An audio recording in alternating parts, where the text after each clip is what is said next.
दोस्तों 2 दिन पहले ही न्यूज आई थी कि सेबी यहाँ पे एफएनओ का जो साइज है पर लॉट 25 से 30 लाख कर सकता है और एफएनओ को रोकने की पूरी पूरी कोशिश की जा रही है। और यहाँ पे आज एक और बहुत बड़ी न्यूज आ रही है कि एनएसई ने भी एफएनओ ट्रेडिंग पे यहाँ पे शिकंजा कसना चालू कर दिया है। और न्यूज क्या है दोस्तों, न्यूज ये है कि जो लोग अभी तक प्लेजिंग अमाउंट यूज करके एफएनओ ट्रेडिंग करते थे उनके लिए बहुत ही बड़ी नेगेटिव न्यूज है। यहाँ पे 1000 से भी ज्यादा स्टॉक्स को डिसेबल कर दिया जाएगा जो कि प्लेजिंग के लिए एलिजिबल होंगे। और उसका कारण क्या है दोस्तों, कब से ये चालू होगा, आइए जानते हैं। आप यहां पे देख सकते हो कि एनएसई ने डिसअलाउ करने का डिसीजन लिया है कुछ सिक्योरिटीज को। और ये कुछ सिक्योरिटीज कितनी है, लगभग 1010 सिक्योरिटीज टोटल अभी तक एलिजिबल हैं 1730, उसमें से 1010 एलिमिनेट हो जाएंगी और आपके लिए कितनी बच जाएंगी, फिर 720 सिक्योरिटीज ही बच जाएंगी। और उसका कारण क्या है दोस्तों, उसका कारण मैं अभी आपको आगे बताता हूं। लेकिन इसमें से जो बाहर जाने वाले हैं 1010 स्टॉक्स, उसमें से 25 तो ऐसे स्टॉक्स हैं दोस्तों जिनका जो मार्केट कैप है वो 20,000 करोड़ से भी ज्यादा है। 20,000 करोड़ का मार्केट कैप आप समझ सकते हो, ये लगभग मिड कैप कैटेगरी का स्टॉक हो जाता है। तो यहां पे कुछ मिड कैप कैटेगरी के स्टॉक्स भी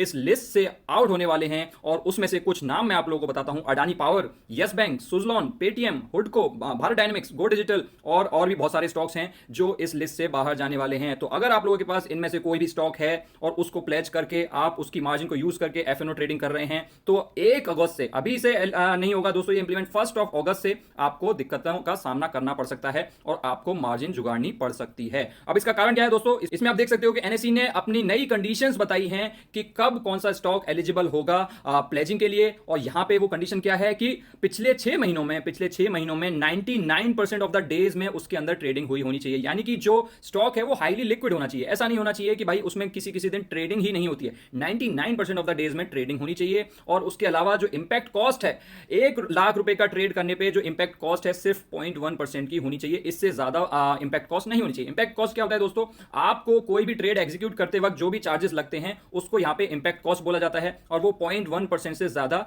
नहीं होना चाहिए। और इस कंडीशन को जब आप इन 1730 सिक्योरिटीज पे लगाओगे तो इसमें से 110 सिक्योरिटीज बाहर हो जाएंगी। लेकिन दोस्तों ये है अभी तो टेंटेटिव लिस्ट, अभी एनएसई ने यहां पे टेंटेटिव लिस्ट निकाली है। जो फाइनल लिस्ट है वो मंथली सर्कुलर में आएगी। लेकिन लगभग आप समझ सकते हो कि 1000 के आसपास स्टॉक्स इसमें से एलिजिबल नहीं रहेंगे और आपकी मार्जिन जो है शॉर्टफॉल हो सकती है। लेकिन दोस्तों इस प्रोसेस को थोड़ा सा स्मूथ बनाने के लिए यहाँ पे एनएसई ने थोड़ा सा टाइम दिया है ब्रोकर्स को ये चीज अप्लाई करने के लिए। और ये आप देख सकते हो कि 1 अगस्त से यहाँ पे जो हेयर कट है वो 40% और VAR value at risk whichever is higher. यानी कि अभी आपको क्या दिखता है भाई, अभी आपको कितना मार्जिन मिलता है, अभी आपको मार्जिन मिलता है जितना भी आपके पास सिक्योरिटीज है। लेट से आपके पास 100 रुपए का सिक्योरिटीज है, उसमें से रफली 10% का हेयर कट निकल करके आपको 90 रुपीज का मार्जिन मिल जाता है। लेकिन 1 अगस्त से ये जो 1000 स्टॉक्स हैं उसमें 40% का हेयर कट लगने लग जाएगा 1 अगस्त से। तो यहाँ पे 100 - 40 आप लोगों को 60 रुपीज की मार्जिन मिलेगी। फिर 1 सितंबर से 60% का हेयर कट हो जाएगा, यानी कि 100 - 60 से 40 रुपीज की मार्जिन मिलेगी। अक्टूबर में ये 80 हो जाएगा और 1 नवंबर से 100 हो जाएगा। 1 नवंबर से 100 हो जाएगा, क्या मतलब है, 100 - 100 यानी कि 0।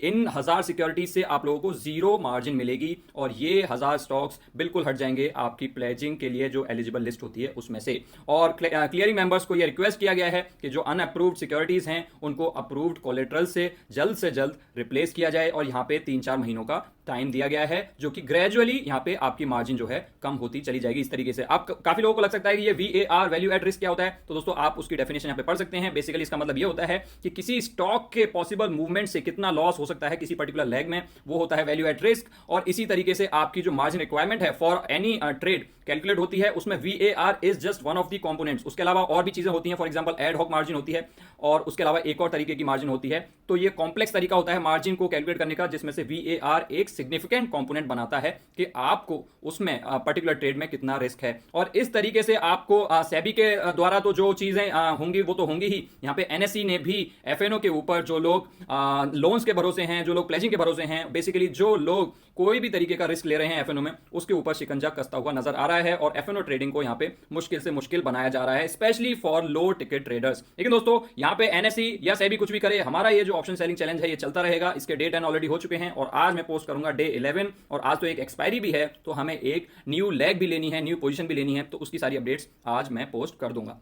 आपको क्या लगता है एनएसई के इस डिसीजन के बारे में, आप मुझे नीचे कमेंट सेक्शन में बता सकते हैं। आप प्लेजिंग यूज करते हैं, नहीं करते हैं, और नहीं करते हैं तो क्यों नहीं करते हैं, ये सारी चीजें, इसके प्रोज एंड कॉन्स सारी चीजें मुझे आप नीचे कमेंट सेक्शन में बता सकते हैं।